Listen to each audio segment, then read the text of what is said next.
Hey, in the last video, we talked about arc length, and what arc length measured was it measured the distance on the outside of the circle from one point to another. We were measuring a portion of the circumference.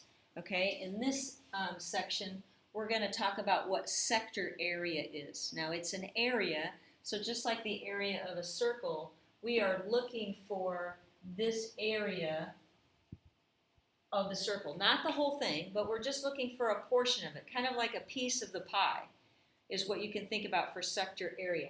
I want to know how much of that area, what that area is, that portion of the circle. So, very similar formula to arc length.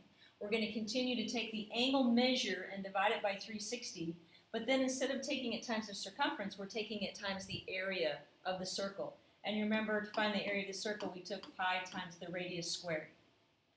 Okay, so if I want to find out this area, this piece of the circle, I would take the 120 degrees that I see, and I would always divide it by 360. 360 is the full circle. So we're saying what fraction of the circle are we looking for? Well, we're looking for 120 out of 360 degrees. And then it's just times the area formula, times pi times radius squared. Okay, this would be the sector area. Again, you want to reduce your fraction here. They both end in 0, so I could cancel that out. 12 over 36 is 1/3 times pi. We took pi over 1. And then the radius of the circle is 9. We do 9 squared. What portion of that do we have to evaluate first? Okay, we have to do exponents. So I would say that's 1/3 times pi over 1 times 81 over 1. Okay, you can multiply straight across, and you could say 81 pi over 3. And then 81 actually is divisible by 3. 3 goes in there, let's see, twice, the remainder 2, 27 times. So 27 pi would be the area of that circle, that portion that you see shaded on the circle. And if the measurement is centimeters, then we would say centimeters squared. Because again, it's an area, so it's always a squared unit. Okay, here's another example for you.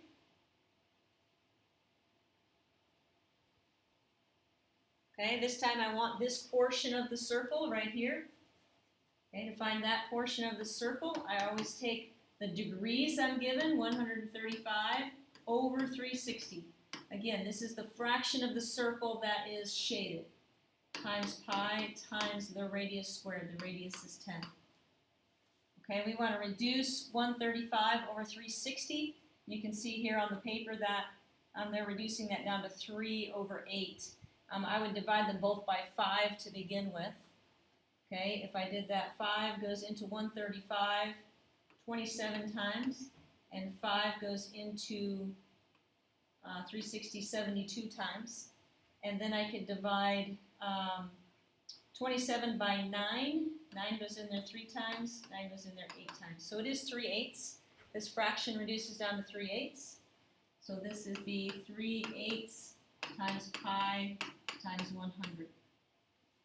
Okay, these we can make into fractions by putting a 1 under them. If you multiply straight across, you're going to get 300 pi over 8. Now, I wouldn't leave my answer like that because I can reduce 300 over 8.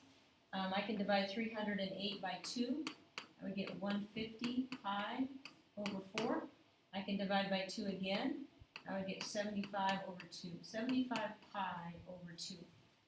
And it's an area, so it would be centimeters squared.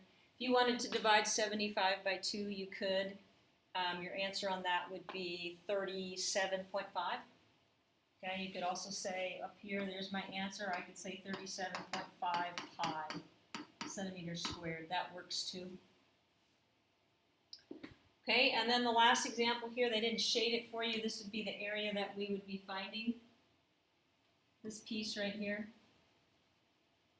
Okay, so to find my area, I would take 150 divided by 360 times pi times the radius squared, 24 squared. Okay, and they end at 0, it's like dividing by 10. Okay, both of those values are divisible by 3, so I would get 5 over 12 times pi over 1 times 24 squared. I'm just going to leave that as 24 times 24. And here's why. Because I know that 12 is going to go into that 124. 12 goes into 12 once and into 24 twice. Okay, 5 times 2 is 10, times 24 is 240 pi. And I got ones on the bottom. So it'd be 240 pi centimeters squared. Okay, so when you find your area, your sector area, it's a similar process to finding the arc length. It's just that the formula is slightly different. And that difference in the formula comes from, okay, the back end of this. It's still the angle measure over 360, but instead of finding the circumference, we're going to plug in the area of the circle in that form. But solving it is the same. Okay, that's sector area. You got a worksheet that you can work on for that.